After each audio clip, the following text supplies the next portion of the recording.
What's up, everybody? Dr. Trevor Wilkins here, the Angry Viking Therapist, and man, do I have some stuff to say. Now, I've been putting off this YouTube thing for a while, I'll be honest. People have told me that I have some good information that needs to go out, but to be perfectly honest, I don't think I'm that entertaining, and I definitely do not look like a therapist, so may turn some people away. But in the light of things that are going on right now, and if you're watching this later, it's early June 2020. There's a lot of civil unrest because of a difficult incident in Minnesota.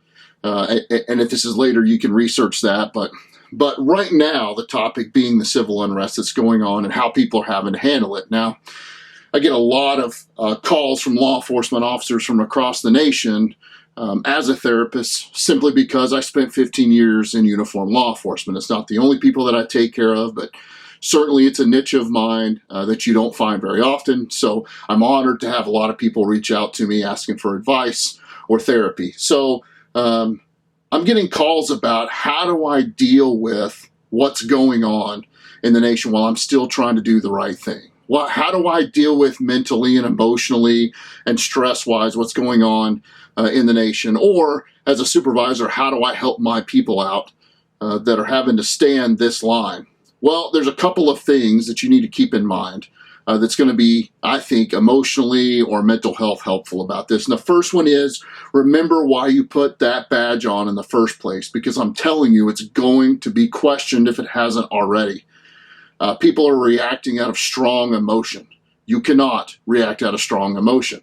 We put on that badge to do the right thing. We put on that badge to protect those that could not protect themselves, to fight crime and suppress evil. And I know that feels a little idealistic, especially for those of you that have been in 5, 10, 15, or 20 plus years. Some of that we forget.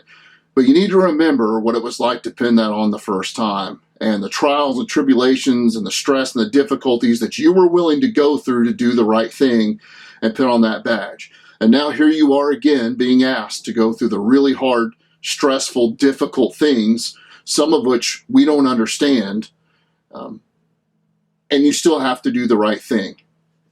People will not like you right now. They're just not. This is not a video about whether that's right or wrong, or people are making good decisions or bad decisions about it. This is a video for you, the law enforcement officer who's having to stand the line and do it under a heavy amount of stress.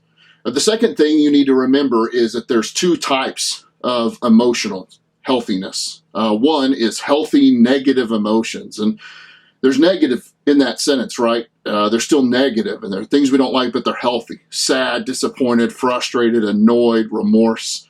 They're not good. We don't like those either, but we can handle the healthy negative emotion. The problem is when it becomes unhealthy negative emotion.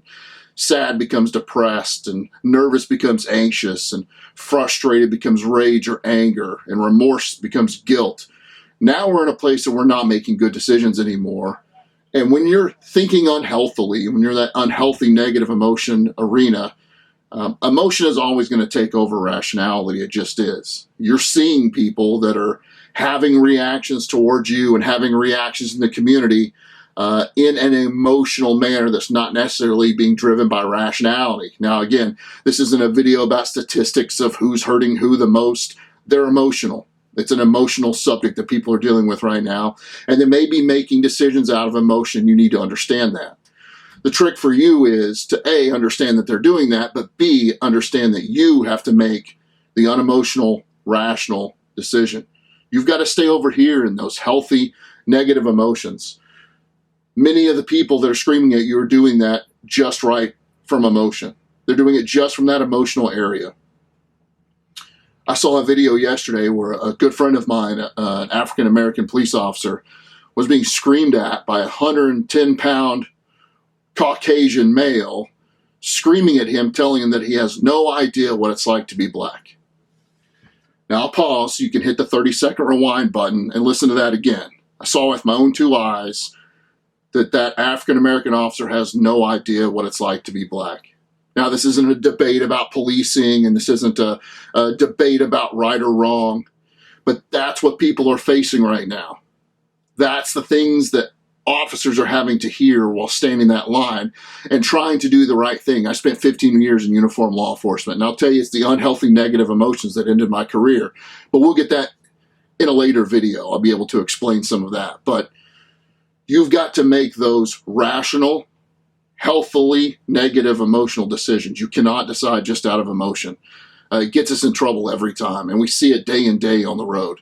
Think about all the times that you've had a pursuit canceled. Trust me, my name is the Angry Viking. I hate canceling pursuits. But I also know that the supervisor probably had to do that because they're a third party and they're making an unemotional decision. Nobody likes terminating the pursuit. But sometimes it's worth making the rational, non-emotional decision and catching them later.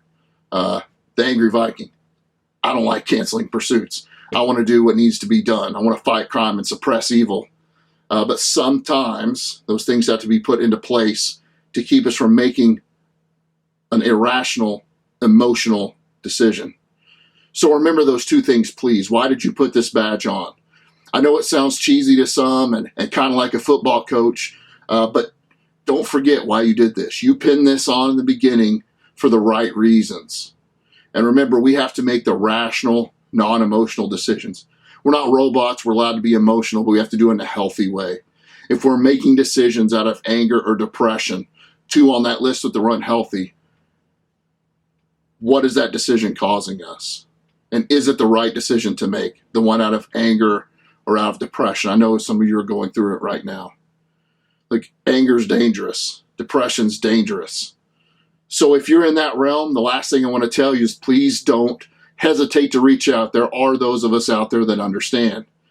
Now, I'm one man, but if you want to reach out through this YouTube channel or through my email address, youtube@thinlinecounseling.com, I'll be more than happy to talk to you. But please understand, this is what I do for a living, and I can't spend all my time in that social media realm. Another outstanding place to get help from people that understand what's going on with you is an organization I'm a part of, the Wounded Blue. The Wounded Blue is a national nonprofit that assists injured or disabled officers, and I'm very proud to have my name associated with this group. Please go check them out. This is by officers for officers, and I'll put the link as well, but it's thewoundedblue.org. This organization was founded to help those that are hurting, that stand that thin line. So please understand there's people out there that do understand what's going on, that understands your job, that understands how emotional it can get, and understands in a professional manner how to help. Listen, be rational, be emotionally healthy, be humble, be teachable. Don't hesitate to reach out to us. The Angry Viking Therapist. Thank you.